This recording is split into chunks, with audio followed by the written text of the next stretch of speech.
আজিমপুর কবরস্থানের ঘটনা। রাত তখন প্রায় 2:45। ঢাকার সবচেয়ে নীরব জায়গাগুলোর একটা আজিমপুর কবরস্থান। আমি আর আমার বন্ধু রাহাত দুজনেই সাহস দেখাতে গিয়েছিলাম। শুনেছিলাম রাত 2 থেকে 3টের মধ্যে আজিমপুর কবরস্থানে ঢুকলে মৃতরা নাকি জেগে ওঠে। আমরা বিশ্বাস করিনি। কবরস্থানের গেট পেরোনোর সাথে সাথে একটা অদ্ভুত ঠান্ডা হাওয়া গা ছুঁয়ে গেল। চারপাশে শুধু কবর, আর কবরের মাঝে দাঁড়িয়ে থাকা পুরনো গাছগুলো যেন আমাদের দিকে তাকিয়ে আছে। হঠাৎ রাহাত বলল, শুনছিস? আমি বললাম, কি? সে ফিসফিস করে বলল, কারো হাঁটার শব্দ। আমরা থেমে গেলাম, কিন্তু চারদিকে কেউ নেই। ঠিক তখনই একটা কবরের পাশ থেকে কান্নার শব্দ।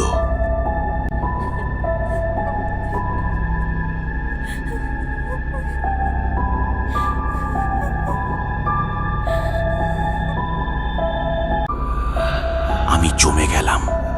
রাহাত বলল, চল যাই, এটা ভালো লাগছে না।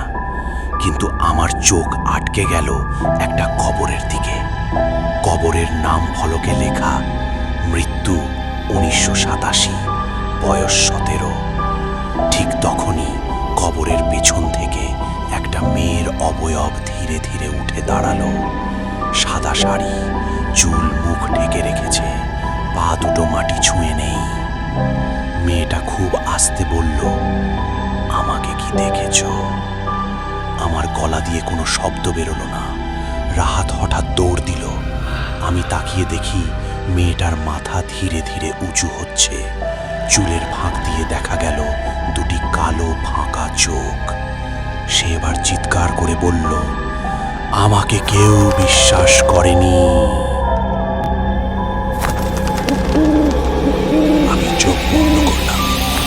যখন চোখ খুললাম, আমি কবরস্থানের গেটের বাইরে। ভোরের আজান ভেসে আসছে। রাহাত নেই। আজও আজিমপুর কবরস্থানে গেলে লোকজন বলে, মাঝে মধ্যে একটা ছেলে চুপচাপ দাঁড়িয়ে থাকে আর কাউকে ঢুকতে মানা